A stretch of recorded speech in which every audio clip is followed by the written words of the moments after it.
Estamos chegando com mais uma edição do podcast Prefeitura Presente. E hoje o nosso convidado especial para conversar com a gente, bater um papo bem legal, bem interessante, é o professor Itanê José Ribamar Paiva Frazão, mestre em Educação, com área de concentração em Ciência da Linguagem. Ele também é presidente do Conselho e faz parte da Assessoria de Educação. Professor Itanê, é um prazer receber você aqui para a gente conversar, para a gente bater um papo importante hoje falando sobre a legalização das escolas para emissão de documentos. Seja bem-vindo, professor. Satisfação nossa, como representante do Conselho Municipal de Educação, estamos à disposição aqui do evento. Agora, professor, eu apresentando você aqui, né, professor conhecidíssimo, né, hoje... Falar Itanê, todo mundo sabe quem é, todo mundo respeita, todo mundo admira. Você tem quantos anos de educação, professor? Olha, a gente começou naquela época que havia o professor Leigo e eu comecei no povoado Sardinha. Eu ainda fazia sexta série, 1974. E aí trabalhei uns 2 anos lá na Sardinha. Depois eu saí, aí fui trabalhar no antigo Mobral, depois trabalhei no cartório e fui estudar em São Luís. E quando eu voltei de São Luís, eu tinha uma iniciativa de inglês. Naquela época não havia professor de inglês porque Timbiras não tinha ninguém que tivesse habilidade. E eu estudei em São Luís e vim com essa habilidade e comecei a trabalhar como professor de inglês. Agora você... de inglês, migrou para o português, não é isso? Foi, aí naquela época também, o professor de inglês, eu fui durante muito tempo professor de ciências. E aí quando foi para fazer o curso superior, eu na nossa divisão aqui com os colegas, era cada um ir para a área. O Ivanilton iria para letras, o Cândido ia para química, o Edésio com o Ribamar Paula ia para a biologia, o Franco para a matemática e eu iria para a física. Eu disse, não, eu vou querer letras. Até eu me reclamar, não, a letra já é o Ivanildo, mas eu quero letras. Aí eu fui fazer com o Ivanildo letras, aí eu passei a substituir as disciplinas com língua portuguesa. Professor, o seu envolvimento com a educação, ele já é bem de uma longa data, né? Você tem uma história muito, assim, muito próxima, né, com a educação, né? Eu comecei naquela época, quando se dizia professor do ginásio, a pessoa imaginava assim que quase ninguém poderia ser. E eu passei a dar aula em 1979 no ginásio Bandeirante, com ciências, inglês, era uma polivalência só. E depois o ginásio Bandeirante se transformou para o Estado, né, no Estado, na rede estadual, e todos nós fomos nomeados professor do Estado. De lá para cá a gente começou, e foi o tempo que necessitou a qualificação, e nós fomos para Caxias fazer a graduação em letras. Pois é, hoje a gente, conforme já falei, né, hoje o nosso assunto aqui é falar sobre a questão da emissão de documento pelas escolas da rede municipal, né? Coisa que até pouco tempo só a Escola Alberto Abdala fazia essa emissão de documento. O que acontecia, professor? Porque só a Escola Alberto Abdala fazia a emissão desses documentos, era praticamente a mãe de todas as outras escolas. Olha, começando o seguinte, antigamente só havia o Maranhão Sobrinho como escola do Estado. O Maranhão Sobrinho funcionava só pela manhã, depois houve uma demanda de aluno, aí como eles chamam, dobraram o Maranhão Sobrinho e ele passou a funcionar também à tarde. E as pessoas naquela época, as nomenclaturas também era 1º ao 5º ano. Então quem concluiu o 5º ano era o rei, tá? Ninguém tinha essa possibilidade, a oportunidade de fazer o que nós chamávamos de ginásio. Naquele tempo era primário, ginásio e o ensino médio era colegial. E aí o prefeito Nenê Abdala, com Dona Lourdinha, Maria de Luz Coelho Silva, eles abraçaram um projeto Bandeirante, que era uma espécie de ginásio pedagógico. E aí foi matriculado aquele pessoal que estava aí, todo mundo parado, quem tinha alguém fora para estudar, Codó, Coroatá, ia para casa desse parente. E quem não tinha ficava aqui só com o 5º ano. E aí foi criado o ginásio Bandeirante, com todo aquele pessoal que não tinha oportunidade de fazer os ginásios que hoje nós chamamos de 6º ao 9º.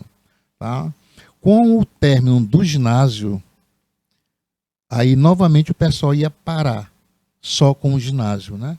E aí seu Neném novamente, com Dona Lurdinha, entra em ação e cria a Escola Normal Alberto Abdala, com o propósito de habilitar professores de primeiro, né? Das séries iniciais chamadas hoje, professor de 1º grau. E aí, para expedir o diploma, era necessário que a escola fosse credenciada. E naquela época se recorreu, lógico, ao Conselho Estadual de Educação e foi credenciado com o curso magistério, né, do 1º grau. Mas aí, o magistério era só até o 3º ano. E havia necessidade, que hoje nós chamamos de especialização, de um avanço. Aí foi criado o 4º adicional.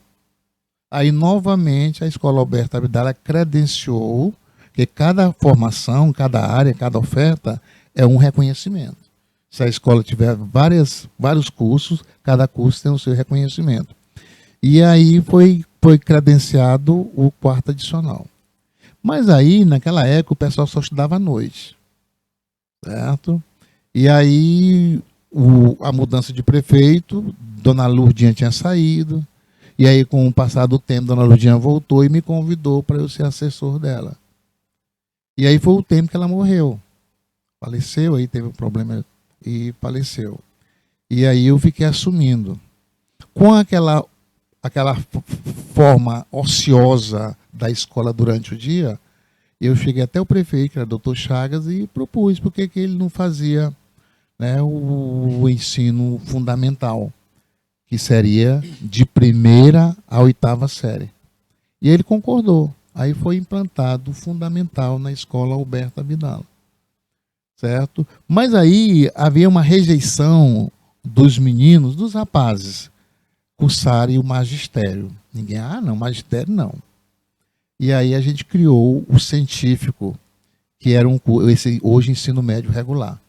Então, Alberto Abdala era credenciado com o magistério, era credenciado com o adicional, mas faltava ser credenciado com a educação geral, que é o científico, e o fundamental. Aí nós fomos correr atrás ainda em São Luís, através do Conselho Estadual de Educação. Só que os nossos professores não eram habilitados. E nós tínhamos que operar com professores que eles titulavam professor a título precário. E a gente, para convencer o conselho a credenciar um curso de ensino médio com um professor que tinha só o ensino médio, era muito difícil. E eu comecei a argumentar. E nessa minha argumentação, a gente conseguiu reconhecer o científico, que nem todo município do Maranhão tinha científico, que o científico era para quem ia fazer vestibular. E naquele tempo as pessoas elas optavam por cursos técnicos. Era técnico em magistério, era técnico em contabilidade. Ninguém tinha assim aquela perspectiva, porque vestibular não era para todo mundo. É tanto que quando você passava no vestibular, com uma conquista enorme, que pelava a cabeça. Era uma festa na cidade inteira. Era uma festa só com aprovação. Tá? E aí a gente conseguiu reconhecer. O que é reconhecer? É registrar, credenciar a Escola Alberto Abdala para ela oferecer a educação geral, o ensino médio, mesmo com um professor precário, e o fundamental. Correto?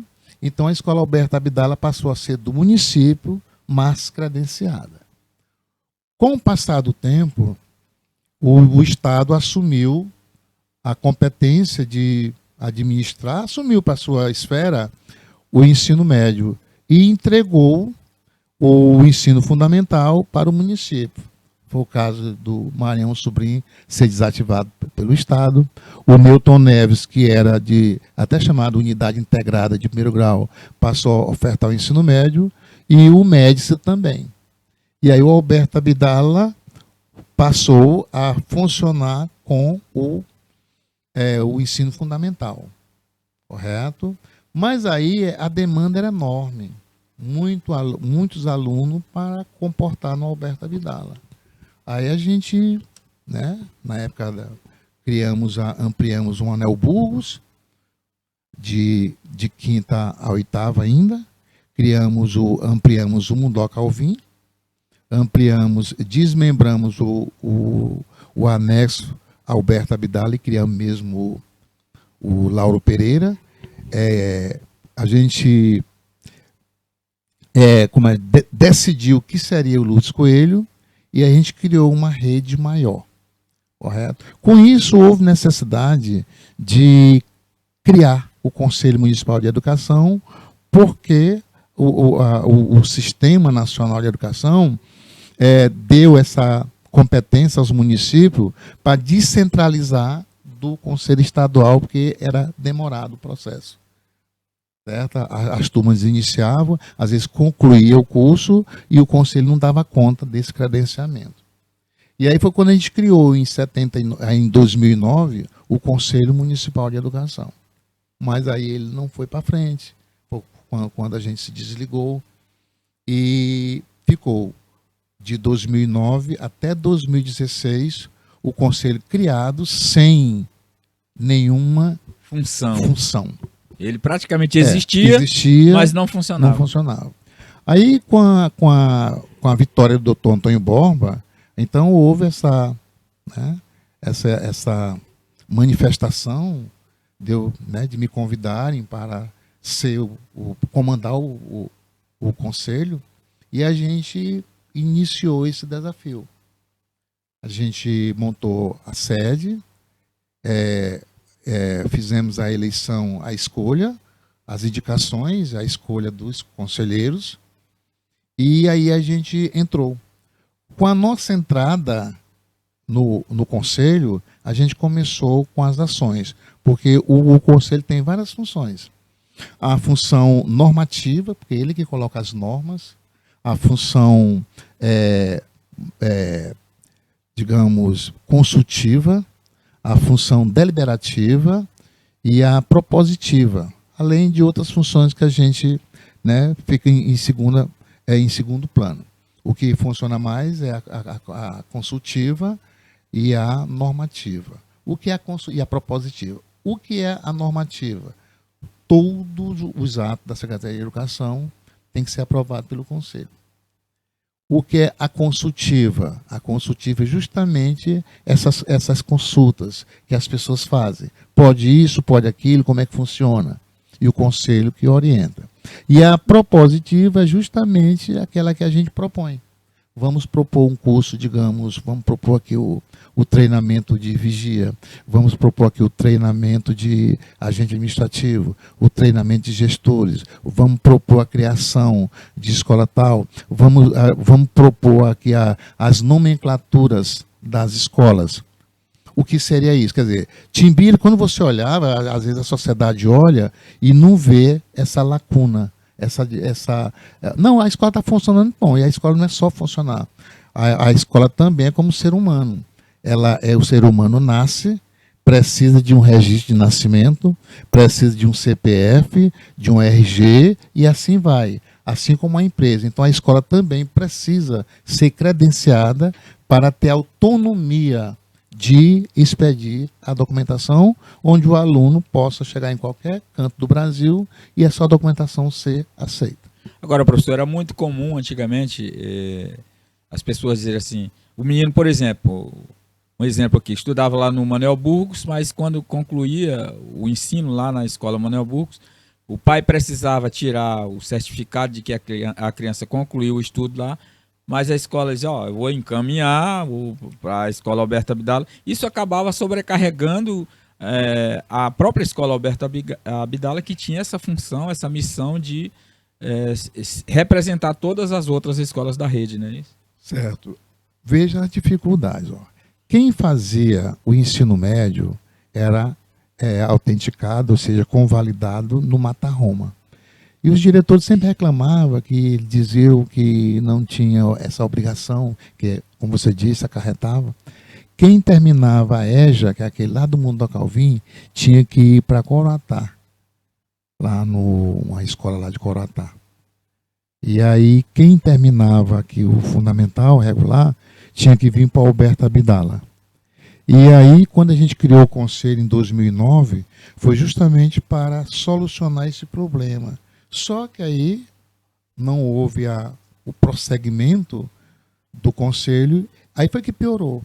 Porque aí Não ficava teve a Manel, continuidade, não, né? e aí Manel Bu ficou irregular, Mundo da Calvim ficou irregular, Lauro Pereira irregular e o Lourdes também irregular, além das escolas dos anos iniciais todas irregulares. Então, o que o Conselho fez a partir de 2017? A gente não pode reconhecer as escolas da zona rural, mas o Conselho ele fez um parecer com uma resolução de amparo, porque na zona rural a oferta do ensino fundamental de sexto ao nono. Então, todo esse alunado que conclui o ensino fundamental na zona rural, nós criamos a Secretaria Escolar do Campo, onde ela ampara esses estudantes através de um documento chamado Certidão de Escolaridade. Então, normalmente, ele é admitido em emprego, comprovando a conclusão do ensino fundamental. Ele pode ser matriculado no ensino médio. Então, a gente resolveu a questão da zona rural, porque a gente não podia reconhecer, porque a escola não tem um padrão, não tem a estrutura. É uma escola multisseriada, aquele negócio todo. Tá? Aí a gente resolveu a questão do Manuel Burgos, resolvemos a questão de toda essa rede. Então, Timbiras hoje é a cidade, digamos, toda a cidade tem dificuldade. Porque os gestores às vezes botam dificuldade para isso, aquilo, e termina, Codó. Codó diz que é a nossa regional do Conselho, que o Conselho tem as regionais. Certo? E Codó, que é a regional aqui de Timbira, de Coroatá, Peritoró, mas Codó anda longe, assim, de a gente, muitas escolas ainda para concluir, correto? Muitas escolas ainda faltam ser legalizadas. E a gente conseguiu, certo? A gente chamou os diretores, tivemos uma colaboração muito grande da professora Rosina, na época trabalhava aqui. Bem-vinda, né? Bem-vinda. Então, a gente conseguiu juntar os diretores com alguns coordenadores muito interessados, como ali a irmã da Cláudia Lindoso, a Silmara, né? A Silmara. É o Denise, que é filha do pessoal lá do bairro Forquilha, né? Do Valdemir, filha do Valdemir, entre outras coordenadoras que abraçaram a ideia, e a gente conseguiu orientar os gestores a elaborar o PPP. Mas o que é esse PPP? O que é isso que a gente nunca ouviu falar? Então, o PPP é um documento que particulariza a escola, porque primeiro o Conselho criou o regimento interno falado, que é o regimento escolar da rede. O município não tinha regimento escolar, o município não tinha matriz curricular oficializada, e a gente, quando entrou em 2017, nós fomos trabalhar em cima disso. Então, nós elaboramos o regimento padrão, todas as escolas, porque primeiro a gente obedece às normas do MEC. Tá? Depois a gente vem com o Plano Nacional de Educação, Plano Estadual de Educação, Plano Municipal de Educação, aí a gente vem com a Constituição, vem com a LDB, certo? E vem com o regimento escolar, onde tem todas as orientações como o gestor pode fazer.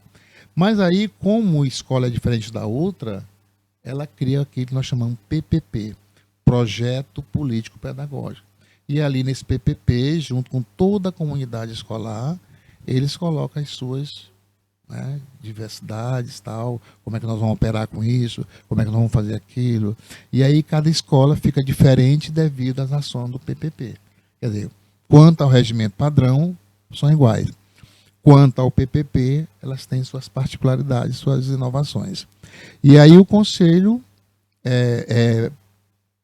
orientou o poder público a criar essas escolas através de um decreto.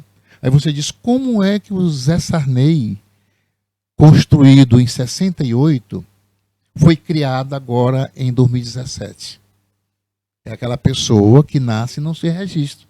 Então vai se registrar com 60 anos. Quando se registrou já era um idoso. Pois é. Então, em 2017, a gente orientou o poder público a criar esse decreto. Então, foi criado um decreto em 2017, onde ele criava, naquele momento, todas as escolas, com exceção do Alberto Abdala, que lá em 73 foi criado por uma lei. Então, o Alberto Abdala é isolada dessas outras aqui na questão do documento de criação. Mas aí depois houve necessidade de criar o Áureo Alvim. E aí foi feito outro decreto exclusivo para a criação do Áureo Alvim. Então o decreto de 2017 cria Manuel Burgos, todas as escolas. Tá? O Alberto Dá tem sua lei, né? E o outro decreto foi para criar o Áureo Alvim. Com esse decreto, as escolas elas seriam convocadas pelo Conselho para o credenciamento. Então, a gente conseguiu credenciar Alberto Abdala com o ensino fundamental regular e educação de jovem e adulto. Conseguimos credenciar Manuel Burgos e tal. Antes disso também, nós tínhamos que fazer uma adequação. Qual era a adequação? As nomenclaturas das escolas. Então, o Alberto Abdala é a única nomenclatura que é escola. Aí, quanto os anos iniciais, a gente colocou unidade de ensino. Aqueles que ofertam de sexto ao nono, centro de ensino fundamental. O Lúcio Coelho, como mudou a oferta, agora é 7, centro de educação em tempo integral. Tá? E aí, com essa mudança, a gente partiu para o credenciamento. Outra mudança também que nós fizemos foi a adequação do nome. Como seria o Zé Sarney? Unidade Escolar Municipal Governador José Sarney. Unidade Escolar Municipal Professor Paulinho dos Santos. Unidade Escolar Municipal Vereador Cícero Félix de Souza. Unidade Escolar Municipal Manuel Burgo da Cruz.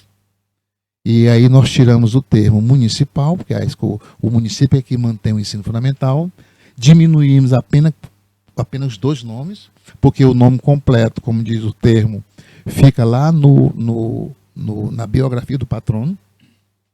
Não precisa estar na parede o nome completo do homenageado, né, do patrono. E aí a única escola que tem 3 nomes é José Maria Alvim. Os outros é só 2. Alberto Abdala, Mundoca Alvim, Manuel Burgo, Paulinho dos Santos, Luiz Félix, Faustino Araújo, e assim vai. Professor, a implementação dessas mudanças, com a legalização dessas escolas, a partir de 2017, quando você retornou para a educação como parte da assessoria de educação. Assim, eu queria que você falasse, para quem está em casa, assim, quais os benefícios que trouxeram para essas escolas essa questão dessa legalidade? Todos os benefícios. As escolas elas eram que irregulares, todas irregulares. Quer dizer, terminava aqui a 8ª série, porque o pessoal começou a chamar 9º ano em 2009. Não. 2009 foi implantado essa nova nomenclatura. Porque antigamente era o seguinte, veja bem, lá na década de 60 era 1º ao 5º ano. Aliás, 1º ao 5º ano, que era chamado de primário. Quando você ia para o ginásio, era primeira a quarta série. Primeira série ginasial, segunda série ginasial, terceira série ginasial, quarta série ginasial. Quando você ia para o segundo grau, que era o colegial, era primeiro, segundo e terceiro. Aí, em mais ou menos 1975 ou 74, eles mudaram. Passou a ser chamado primeiro grau, de primeira a oitava série. E o segundo grau, né, de primeira a terceira série. Depois eles fizeram outra mudança, já agora aqui em 2009, certo? A escola não teria, o ensino fundamental não teria mais 8 anos, mas 9. Então voltou a ser do primeiro ao nono, certo? Aí deixar de chamar primeiro grau e passar a ser chamado mesmo ensino fundamental. O segundo grau passou a ser chamado de ensino médio, tá?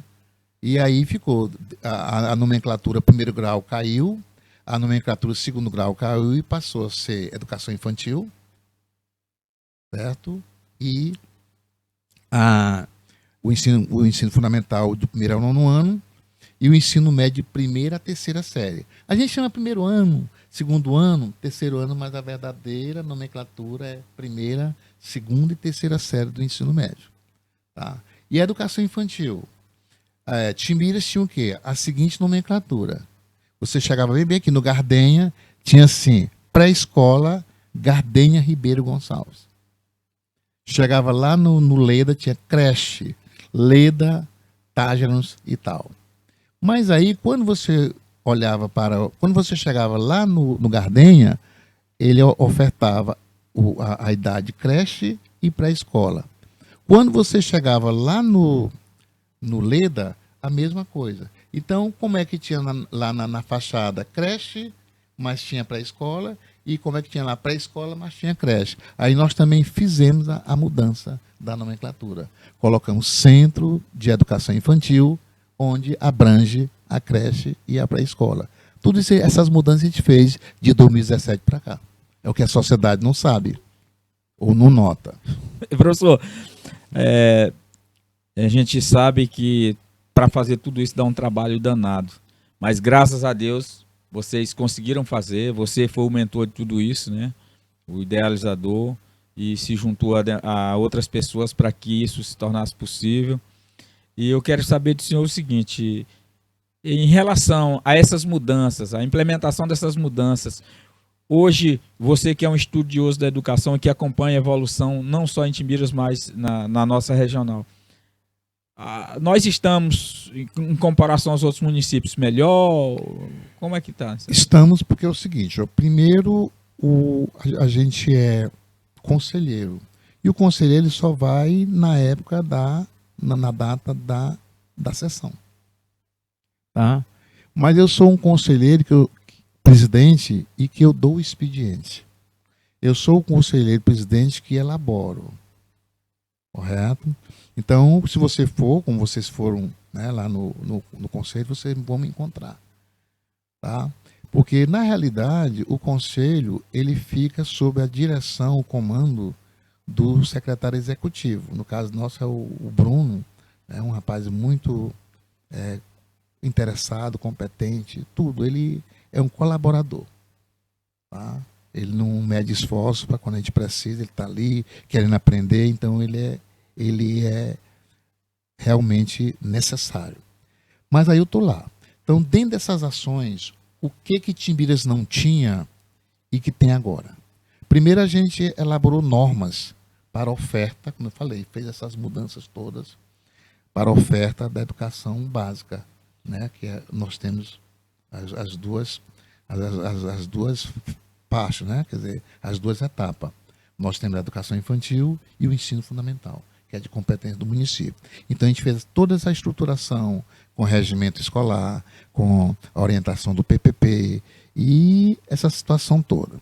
Depois, a gente aprovou esse regimento escolar que tinha que ser aprovado, porque todas as ações da secretaria a gente tem que aprovar. Tá? Depois a gente aprovou as matrizes curriculares. O que seriam essas matrizes curriculares? A gente, não, vamos colocar aqui português, vamos colocar matemática e tal, mas não tinha nada oficializado.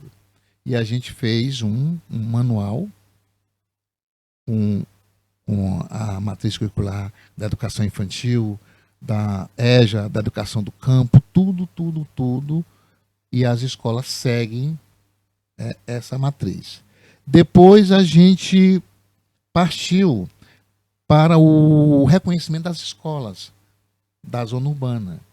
Quer dizer, Timbiras, as escolas de anos iniciais e de anos fundamentais, aliás, de anos finais e iniciais, além da modalidade de educação de jovem adulto, são reconhecidas. Não tem nenhuma escola irregular. Aí você diz, sim, mas foi falado que ainda faltam 3 pré-escolas. Ou seja, o Monteiro Lobato, o Ildendê Mendonça e o Diva Corvelo. Por quê? Porque a pré-escola ela não expede documento. Ela expede aquele diplomazinho de doutor do ABC, mas para o aluno ingressar no ensino fundamental, no primeiro ano, não precisa comprovar ter cursado a educação infantil. A educação é uma adaptação. Então ele não precisa. Então a educação infantil não precisa ser reconhecida, ser credenciada. Mas, como faz parte do contexto da educação básica, a gente reconhece. Para completar a dose. Certo? Então, e aí fizemos isso. Lá havia necessidade de amparar os alunos da zona da educação do campo. Também fizemos isso. Aí a escola, a Secretaria de Educação, tem que elaborar um calendário. E o calendário só tem validade, só passa a vigorar depois que o conselho analisa e aprova. Então, todo início de ano, quando a coordenação da SEMECT elabora o calendário, faz a proposição para o conselho e o conselho aprova. Certo? E aí fizemos os alunos, muitos alunos com problema de vacância, disso, daquilo, e nós fizemos o procedimento de regularização de vida escolar. Então, quando o aluno apresenta um problema, né, de repente foi para o interior, foi para outro lugar, e aí ele vai e se matricula lá na frente, deixando uma lacuna, o conselho tem uma resolução que ampara. Não tem mais aquele negócio de voltar. O aluno tem que voltar. Não existe mais isso. Ele só prossegue. Tá? E aí também nós fizemos... a gente ampliou, modificou a questão das atas. Eram todas assim de forma, uma elaboração antiga. A gente também normatizou, certo? E, dentre outras ações, nós temos também o quê? Certo? Como eu falei, a questão do aproveitamento de estudo, a validação de estudo, a expedição de certificado, é tudo padronizado. O Estado do Maranhão elaborou um documento chamado DCTM, e a gente fez uma adequação do DCPM para o plano curricular. O que é o plano curricular? Primeiro, nós temos a matriz curricular. O que é a matriz curricular? É o que a modalidade ou o segmento vai ofertar. O que o ensino fundamental oferta? Língua portuguesa, ciências naturais, tal e tal. Mas cada disciplina dessa, cada componente curricular, precisa ter aqui que nós chamamos de plano curricular. O que será dado de língua portuguesa no 6º ano? O que será dado de língua portuguesa no 7º? O que está, aí além da adequação de estar baseado na questão da BNCC. Então, o Estado do Maranhão elaborou esse documento, chamado DCTM. E nós, do Conselho, fizemos essa adequação, aprovamos e adequamos, que a rede municipal a esse documento. Tá? E ainda houve a necessidade, devido à proibição da mudança de nome, porque não poderia ter, né, as instituições com nome de pessoas vivas. Então foi alterado. Às vezes as pessoas perguntam, a sociedade não sabe, por que mudou o nome Zé Sarney, por que mudou o nome Gardenha. e por que mudou o nome Leda. Gardenha era a esposa do Castelo, que na época governador cedeu aí, né, concedeu o prédio ali da Gardenha. Zé Sarney, na época governador também, né, e aí seu neném quis homenagear com o nome Zé Sarney. E Leda é porque era secretária de Educação no governo Castelo e facilitou muita coisa para Timbiras. E aí, com essa mudança, o conselho tinha que entrar em ação. Então, a prefeitura fez a proposta da mudança, a Câmara aprovou através de uma lei e o conselho acatou e fez as mudanças da escola. Então, hoje, o Zé Sarney continuou com o nome, assim como foi feito, né, a mudança do Médici para Paulo Freire, e aí a gente mudou. Né? Gardenha ficou Reinalda, Leda ficou Diva e Sarney ficou Jovita. Aí por que o nome? Jovita foi uma das professoras lá do Zé Sarney. Então era honrar o nome. E aí mudamos. Hoje as pessoas já estão chamando de Jovita. Começaram a assimilar realmente que houve aquela mudança. Aí você pergunta, sim, e a documentação? A documentação é o seguinte, no ano que foi mudado, então aquele ano, os concludentes de 5º ano recebia primeiro ano Sarney, segundo ano Sarney, terceiro ano Sarney, quarto ano Sarney, 5º ano Jovita. E assim até saiu o nome Sarney. Então no outro ano, primeiro ano Sarney, segundo ano Sarney, terceiro ano Sarney, quarto ano Jovita, 5º ano Jovita. E assim vai desaparecer o nome Sarney e ficar só Jovita. E, professor, a gente, quando a conversa é boa, né, o assunto é bom, o tempo passa muito rápido, mas eu quero aqui que você faça suas considerações finais e quero dizer para você que eu tinha já, como eu lhe falei hoje lá, eu tinha muita vontade de trazer você aqui, graças a Deus você veio, atendeu o nosso convite, como sempre, muito gentil, muito educado. E eu quero aqui, em nome do nosso secretário de comunicação, Arnaldo Web, em nome do nosso diretor da Oitimba TV, Torção Frazão, em nome de toda a nossa equipe, agradecer a sua gentileza e mais uma vez você mostrou que é o Itanê que todo mundo gosta, por que todo mundo gosta de você. Mais uma vez, muito obrigado pela sua vinda aqui. Pois é, a satisfação nossa, a honra do convite e para a sociedade, a gente está lá, para as orientações, as informações do Conselho. E dizer que o Conselho Municipal de Educação foi assim uma criação, como se diz, bem-vinda, porque a gente conseguiu regularizar, arrumar a educação de Timbira no que diz respeito à legislação educacional. Pois é. Mais uma vez, eu quero dizer para você o seguinte, você vai voltar aqui outras vezes. Como a gente tinha conversado antes, tem muitos outros assuntos e que você é uma autoridade importante na educação de Timbira. Você tem muita coisa boa para passar para a nossa população e você vai ser convidado em breve para que a gente volte aqui, a gente traga um outro assunto para a gente levar a nossa população, que com certeza vai ficar ansiosa já querendo a sua volta novamente. Muito obrigado. Então tá aí, gente. Um grande abraço a todos. Obrigado pelo carinho de vocês. Obrigado pela audiência. Na próxima semana a gente vai estar de volta com mais um convidado especial, trazendo mais um assunto relevante e importante para a nossa cidade.